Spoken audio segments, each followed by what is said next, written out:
আসসালামু আলাইকুম। Take Mosharraf YouTube চ্যানেলের পক্ষ থেকে সবাইকে স্বাগত জানাচ্ছি আজকে ভিডিওতে। বন্ধুরা, আজকে ভিডিওতে আপনাদেরকে দেখাবো কীভাবে ডাচ বাংলা ব্যাংকের এটিএম বুথ থেকে টাকা উত্তোলন করবেন ডেবিট কার্ডের সাহায্যে বা ক্রেডিট কার্ডের সাহায্যে বা প্রিপেড কার্ডের মাধ্যমে। তার চলুন ভিডিওটা শুরু করি।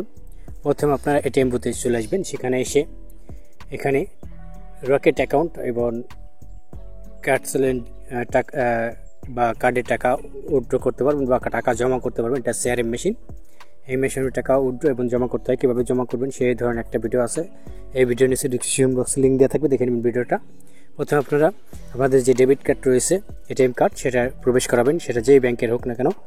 এটিএম কার্ড প্রবেশ করানোর সাথে সাথে এটিএম কার্ড মনিটরে লোডিং নেবে। লোডিং নেওয়ার পর দেখাবে যে আপনার পিনটি সেট প্রদান করুন। কার্ডের যে কার্ডের পিনটা বসাবেন। দেখুন যে লোডিং নিচ্ছে। লোডিং নেওয়ার পর কার্ডের পিন বসাতে বলবে। এখানে কার্ডের পিন বসাবেন আপনি 4 সংখ্যা বা 6 সংখ্যার। একটা কার্ডের এক এক ধরনের পিন হয়। কার্ডের পিন নম্বর দেবেন, যে 4 সংখ্যা যে পিন, সেই পিনটা দেবেন 4 সংখ্যার। কার্ডের পিনটা বসিয়ে দিলেই অটোমেটিকলি লোডিং নেবে। তারপরে হোম পেজ চলে আসবে, যেখানে আপনি ক্যাশ উইথড্র অপশন দেখবেন। ফার্স্টে টাকা উত্তোলন যে অপশনটা বাম পাশে উপরে, এই বাটনে ক্লিক করবেন।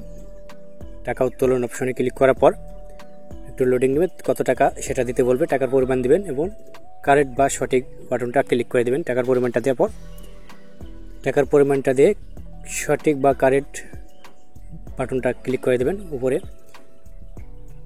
আর যদি পিন ভুল হয়ে থাকে, সঠিক নয়, ক্লিক করলে আপনার পুনরায় পেজে নিয়ে যাওয়া হবে।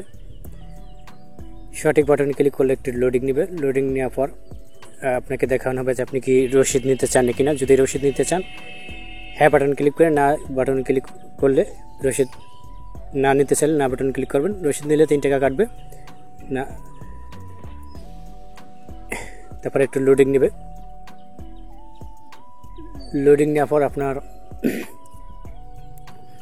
টাকাটা বের হয়ে আসবে মেশিনে থেকে, এবং স্লিপ টাকার যে বের হওয়ার যে রসিদ সেটাও বেরিয়ে আসবে, এবং সবশেষে কার্ডটা বেরিয়ে আসবে। দেখুন যে ঘর খুলে গেছে, টাকার ঘর, সেরামি যে টাকার বক্স, সেই বক্সটা খুলে গেছে। এখান থেকে টাকাটা উঠে নেবেন।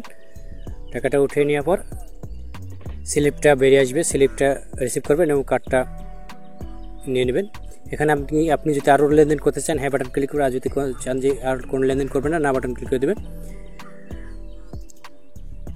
তারপর আপনাকে যে কার্ডটি কালেক্ট করতে বলবে, যে আপনি কার্ডটি সংগ্রহ করুন। নিচের দিকে কার্ডটা বেরিয়ে আসবে। দেখুন এই যে কার্ডটা টান দিবেন। কার্ডটা টান দিয়ে বের করার পর আপনার স্লিপটা, রসিদটা বেরিয়ে আসবে। যে উপরে রিসিভ যে অপশনটা, ওখান থেকে একটা রসিদ বেরিয়ে আসবে। তো বন্ধু, এইভাবে খুব সহজে টাকা উত্তোলন করতে পারবেন কোনো ঝামেলা ছাড়াই এটিএম বুথ থেকে।